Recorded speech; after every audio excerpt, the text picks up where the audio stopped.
চারটি হাউস আছে, Gryffindor, Hufflepuff, রেভেনক্ল এবং স্লিদারিন। নিচের ছকটিতে কোন হাউস আজ কত পয়েন্ট পেয়েছে তা প্রকাশ করছে। হাফলপাফ কত পয়েন্ট পেয়েছে?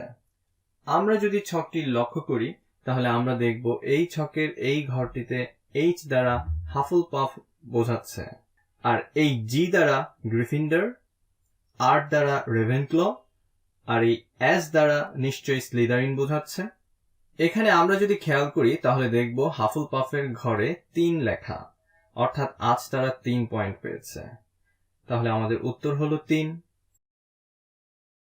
আমরা আরেকটি চেষ্টা করে দেখি স্লিদারিন হাউস কত পয়েন্ট পেয়েছে।